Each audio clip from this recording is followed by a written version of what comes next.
Greetings. The presentation is called the West African Empire of Ghana. All right, let's get straight into it. There was a Timbuktu manuscript written by a Timbuktu professor called Mahmoud Kati, and the manuscript's name was Tariq el-Fatash. And apparently that translates as Chronicle for the Seeker, meaning Chronicle for the Seeker of Truth. And what Mahmoud Kati did was he divided West African ancient history into the rise and fall of three empires. He started with the Songhai Empire, which comes last. Then he mentions the Mali Empire, which is before it. And then the first one is the Ghana Empire. So if we switch the order around, Ghana comes first, Mali comes second, the Songhai Empire comes third. And the reason why he did that is these three empires are roughly in the same place. They roughly have the same cities, they roughly have the same heritage. And the real differences between Ghana, Mali, and Songhai is which language became the ruling language of the empire. The Ghana period, the ruling language was called Soninke. The Mali period, the ruling language was called Mandinka. And in the Songhai period, the ruling language was Songhai. Apart from that, it's the same place, except obviously Mali was bigger than Ghana and Songhai was bigger than Mali. They'd taken over even bigger chunks of West Africa. Now, let me give you an excerpt from the Tariq el-Fatash. He recorded that the rulers of Ghana, they were known as the Kayamaga dynasty. From the 7th century, they were in power, and this was their typical night ritual. The Kayamaga came out every night after nightfall to spend discussing with his subjects. But he only leaves his palace only after they assembled 1,000 logs in front of the doors of the palace under which they set fire. That light produced by the fire lit the space between the sky and the earth, bringing light to the whole city. And then after that, the prince would come out and install himself over a platform of red gold. So this idea then of living large, this platform of red gold, this idea of the king being a mighty, impressive figure that comes out doing this night ritual is one of the things recorded by Mahmoud Kati. But it has to be said, the Timbuktu chroniclers are very sparse on ancient Ghana. And I'll tell you why. One of the reasons is religious bigotry. You see, a lot of the Timbuktu scholars were African Muslims, and they took attitude towards African traditionalists, people following traditional African religions. And so they big up the Muslims and they shrink the achievements of the non-Muslims. And the result of that then is because ancient Ghana was largely non-Islamic, they shrink what they have to say about ancient Ghana. So we have to then look to other sources to fill in the gaps that we have. And with ancient Ghana, the gaps really are huge. So what we know is scant, but it's still powerful. And so what I'm going to do is to introduce the scant pieces of information that we know, but you're going to see it's powerful. Okay, now, one of our sources of information is archaeology. If you don't have documents, what has been dug up? And an ancient Ghanaian city called Old Gene has been much excavated.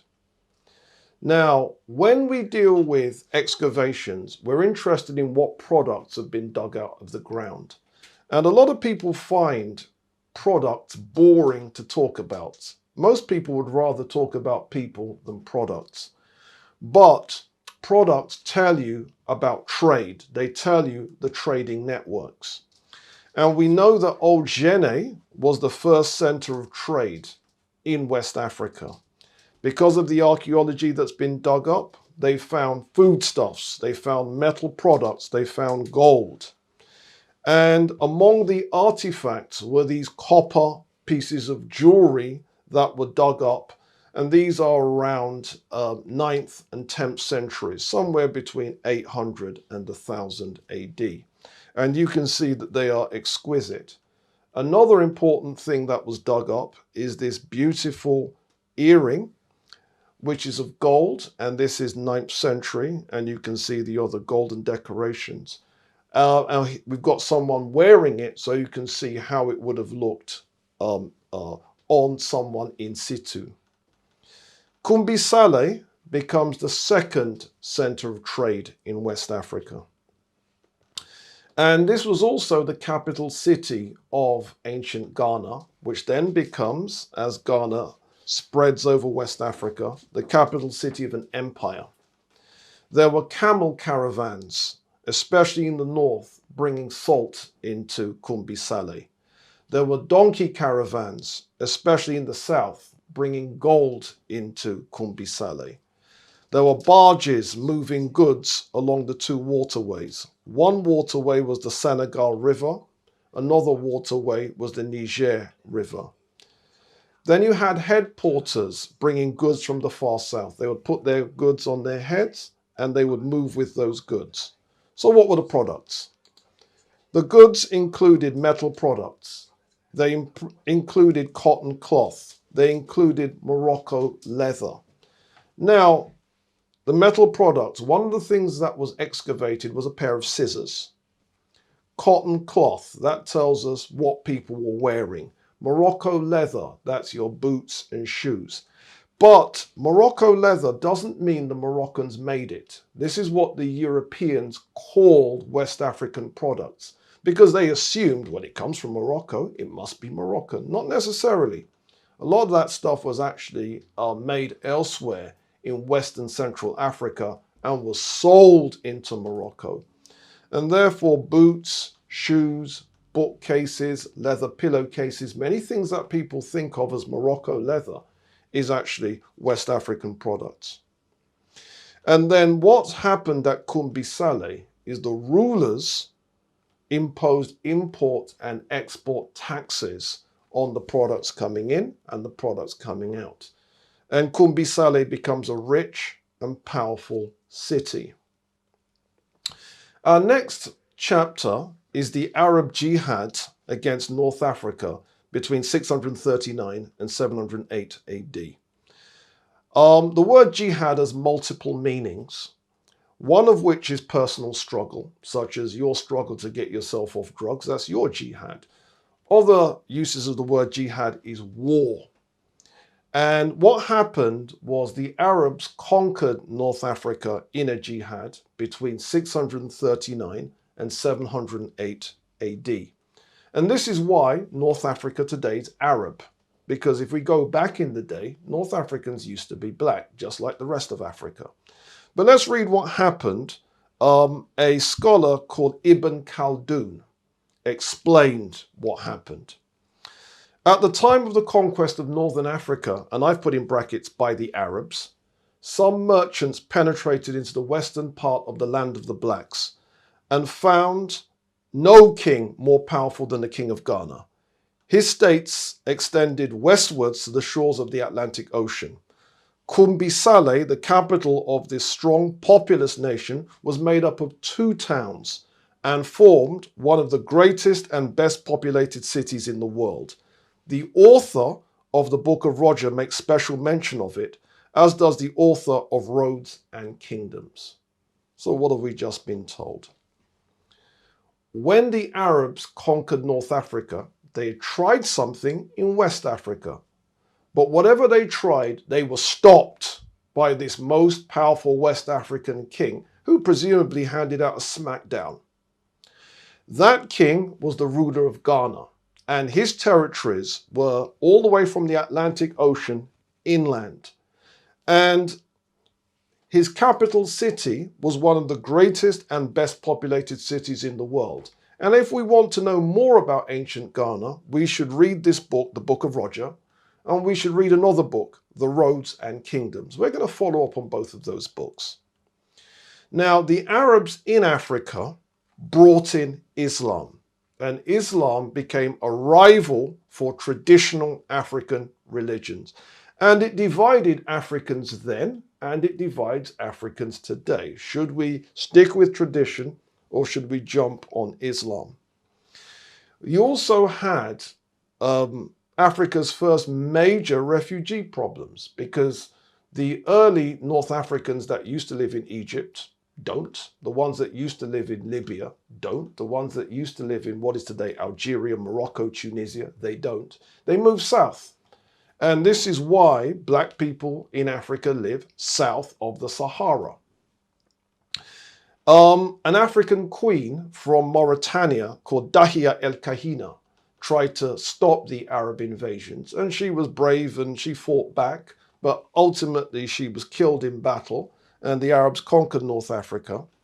We also have Islamic sources of African history. So it's not just archaeology, and it's not just late Timbuktu traditions writing about what happened hundreds of years earlier. So we have Ibn Fazari writing in 773 AD.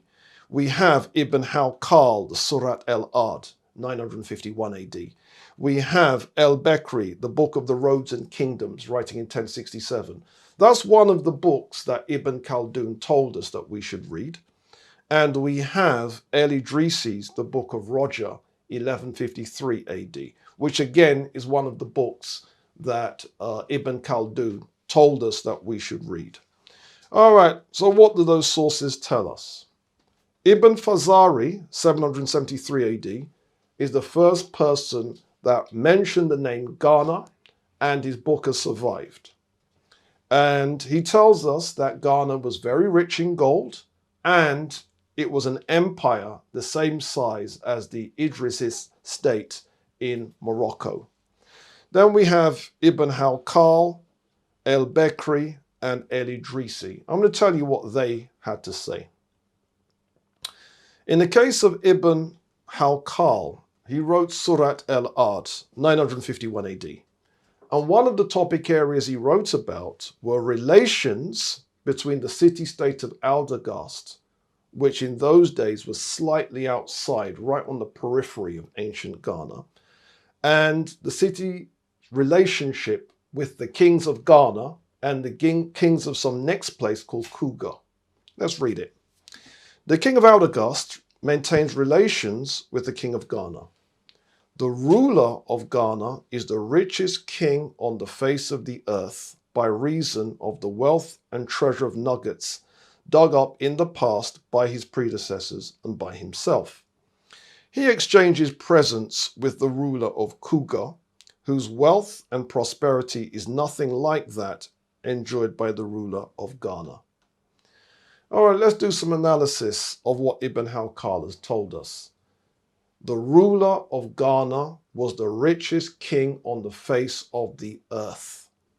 And that means that by this period, 951 AD, West Africa is the center of where it's at in terms of economic activity on the earth. West Africa is where it's at. This is where the activity is happening. This is the centerpiece of the world in terms of what's going on. He also mentioned, same scholar Ibn Hawqal, mentioned witnessing a merchant write a second merchant a check for 42,000 golden dinars.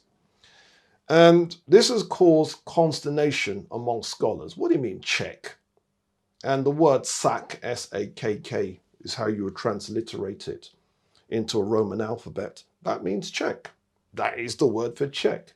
And so a lot of scholars have a hard time getting around that, but that's what's in Ibn Hawqal's document.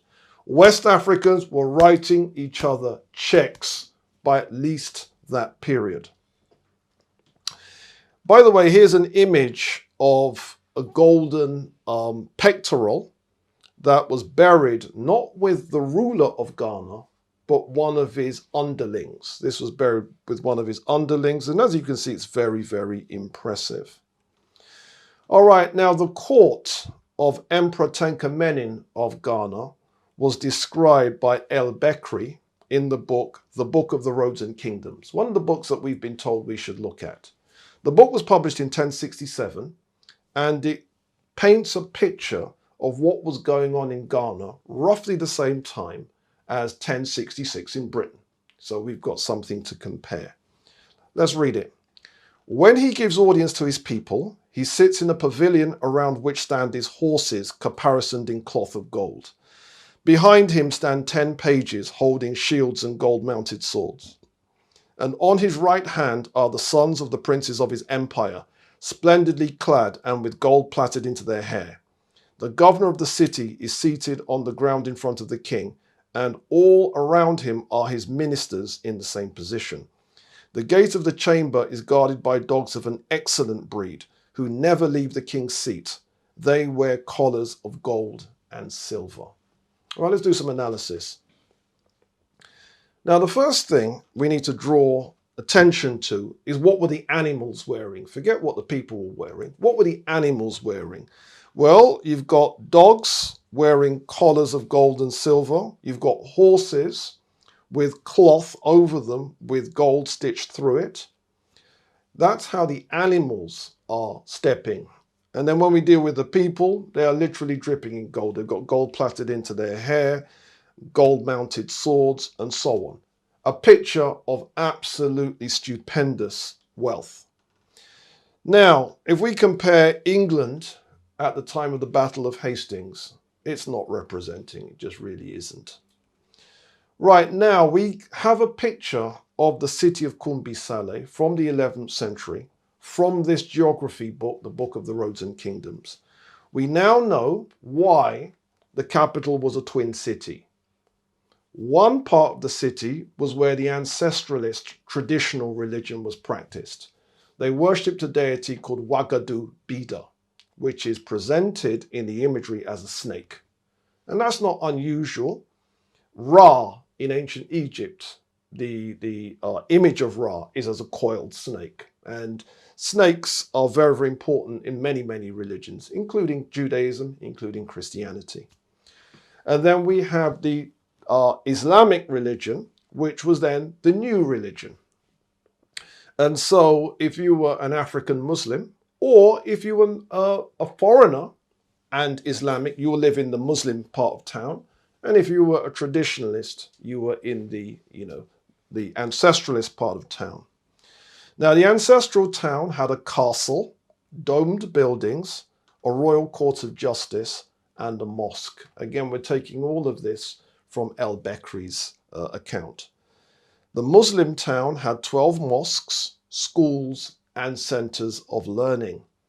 Now, the centers of learning can't be schools because I've just said schools. So it must be schools, centers of learning, presumably madrasas, or possibly even universities for all we know.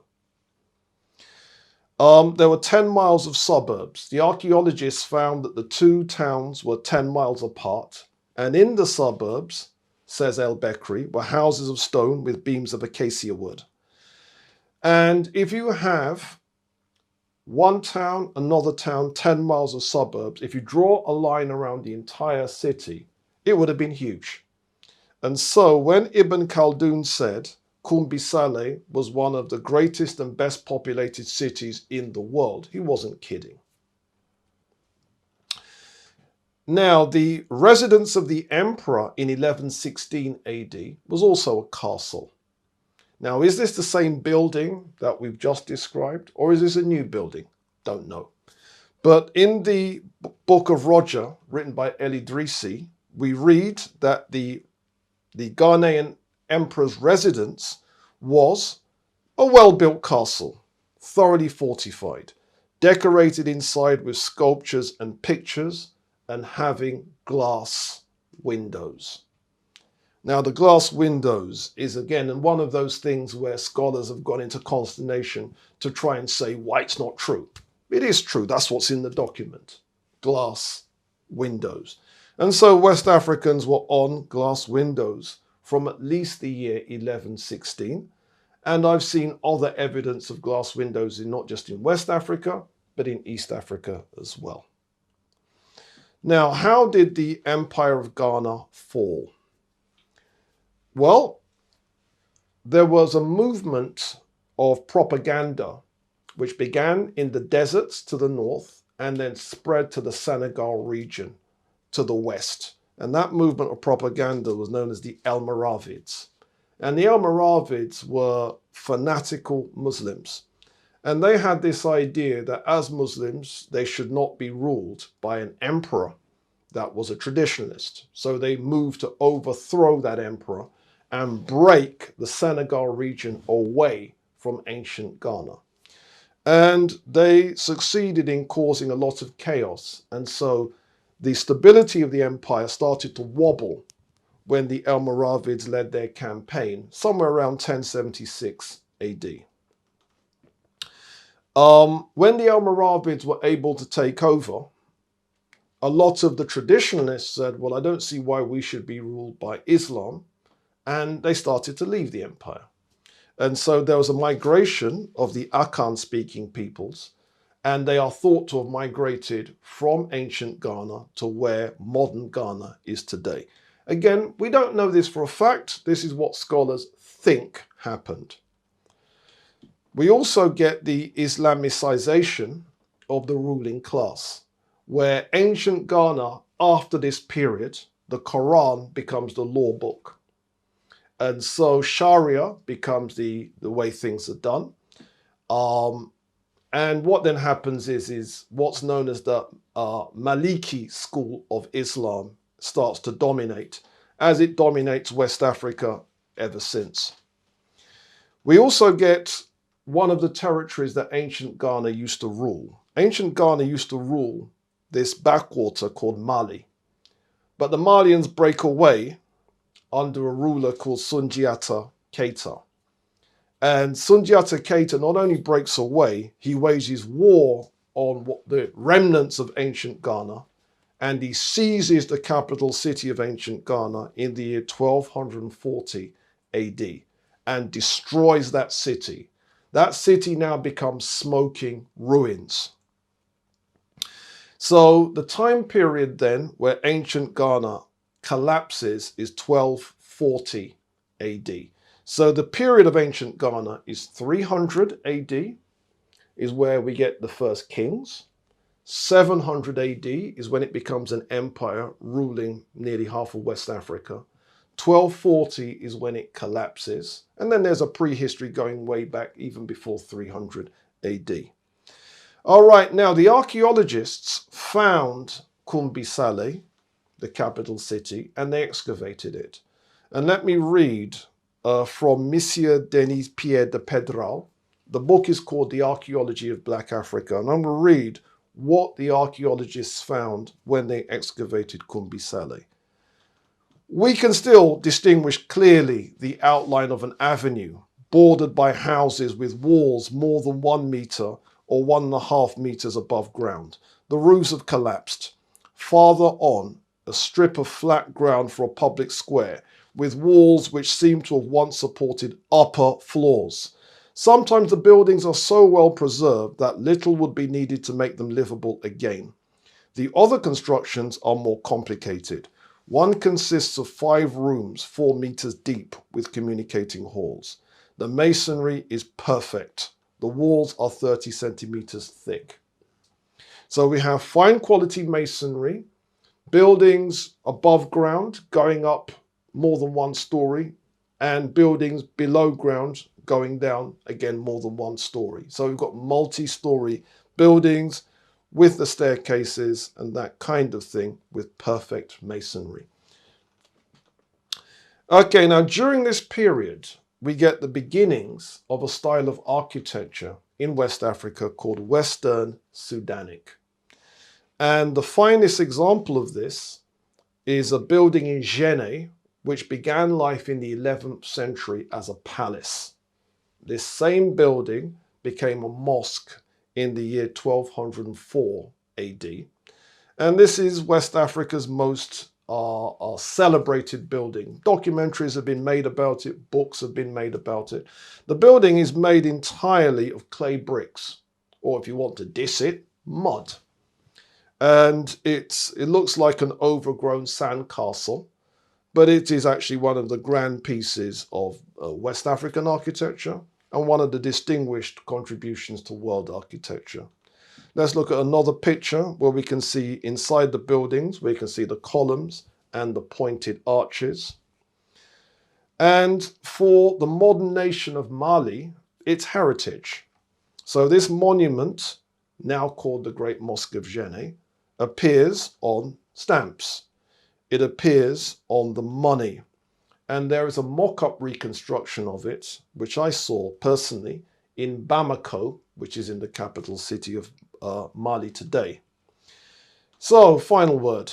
While we are still in ignorance of our history, this is what others are doing with our heritage. Did you know there's a mock-up of this palace, which is now the Grand Mosque of Djenné? There's a mock-up of it in France, where it's called the Misiri Mosque in Fréjus, France, which was built in 1930. There's another mock-up of this building called the Timbuktu Theatre, which is in Busch Gardens, Tampa Bay, Florida. In other words, Disneyland. And that was built in 2004. There's a third mock-up of this building, known as the Crocodile Park in Torremolinos in Spain. And finally, there's a mock-up of this building, known as the Museum of African Art in Jeju-do, South Korea, which means South Koreans know our history and heritage and are able to build in the architectural style of our ancestors. And that concludes our presentation, The West African Empire of Ghana. Kush Communiversity is brought to you by our amazing sponsor, The Black Secret. Are you ready to dive deep into Black history, economics, wealth building, and self-empowerment? The Black Secret is offering exclusive courses by none other than the Black history man himself, Robin Walker. This is the most powerful Black studies course on offer for the entire Black world.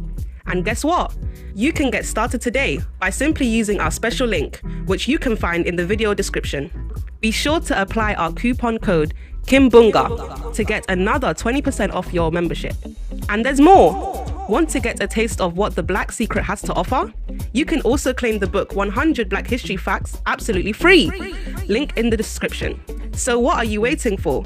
Expand your mind, unlock a world of knowledge, claim your free book, and let the Black Secret guide you on a journey of discovery and empowerment. Click on the link below or subscribe to get more information. Class is in session.